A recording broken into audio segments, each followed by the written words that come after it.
అందరికీ ప్రైజ్లాడు అనుదినము దేవుని వాగ్దానం ప్రియులారే ఉదయకాలం శ్రేష్టమైన వాగ్దానాన్ని జ్ఞాపకం చేసుకున్నాం. యేసుక్రీస్తు నందు మహిమలో మీ ప్రతి అవసరం తీర్చునని ఫిలిప్పీ 4:19 జ్ఞాపకం చేసుకుంటున్నాం. గమనించినట్లయితే యేసుక్రీస్తులో ఉన్న మనమందరం కూడా ఆయన మహిమలో ప్రతి అవసరం తీర్స్తానని వాగ్దానం ఈరోజు మానవుడికి ఎన్నో అవసరతలు ఉన్నాయి, కానీ మనం యేసుక్రీస్తులో ఉంటే ఆ అవసరతలన్నీ తీర్చుటకు శక్తి కలిగిన దేవుడని ఆ అపొస్తలుడైన పౌలు తిమోతికి రాస్తున్నట్లు మనం చూస్తున్నాం. మరి ఈ ఉదయకాలంలో పిల్లలారా, నీకు ఎన్నో అవసరతలు ఉన్నాయి, కానీ అవసరతలన్నీ తీర్చుటకు నా దేవుడు శక్తి కలిగిన వాడు. అయితే నువ్వు ఎప్పుడైతే యేసుక్రీస్తుని వెంబడిస్తున్నావో ఆయన మహిమలో ప్రతి అవసరత తీర్చుటకు శక్తి కలిగిన దేవుడు కనుక అటు వాగ్దానాన్ని మనం నమ్మాలి, విశ్వసించాలి, దాన్ని మనం అనుభవించాలి. మరి వాగ్దానాలు ఎన్నో ఉన్నాయి, కానీ ఈరోజు మనం నమ్మలేకపోతున్నాం, విశ్వసించలేకపోతున్నాం, నడవలేని పరిస్థితిలో ఉంటున్నాం. అందుకే మన జీవితంలో అనేకమైన ప్రతి అవసరతను మనం కలిగి ఉన్నాం. అయితే ప్రభువు వాక్యం ఏమంటుంది? యేసుక్రీస్తునందు మహిమలో మీ ప్రతి అవసరతను తీర్చునండి.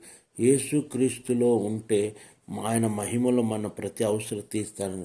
కనుక నీవు ఆయన మహిమను ధరించుకొని ఆయన మహిమలో నీవు ఉన్నట్లయితే ఆదామును మహిమను కోల్పోయి తిరిగి మహిమను పొందినట్టుగా, ఒకవేళ నీవు ఆయన మహిమను ధరించుకున్నట్లయితే దేవుడు ఆయన ప్రతి అవసరత తీర్చునుగాక, అట్టి అవసరత మనము పొందుదుముగాక అని దేవుని వాగ్దానం మనకు సెలవిస్తుంది. ఇటు వాగ్దానాన్ని మనం నమ్మి విశ్వాసం కలిగి ఆ వాగ్దానాన్ని స్వతంత్రించుకుందాం గాక. దేవుడు మిమ్మల్ని దీవించును గాక. ప్రార్థన చేస్తాను. ప్రేమ కలిగిన తండ్రి, పరిశుద్ధాత్మను నీకు వందనాలు. యేసుక్రీస్తును మహిమలో మీ ప్రతి అవసరం తీర్చునని మీరు వాగ్దానం చేసి ఉన్నారు నాయన. ఇదిగో నేను ఈ వాగ్దానము ఎంతైనా నమ్మదగినది కనుక ఈ వాగ్దానాన్ని నమ్మి విశ్వాసం కలిగి నీ ప్రజలు ప్రతి అవసరత తీర్చుకుంటకు సహాయం చేయండి.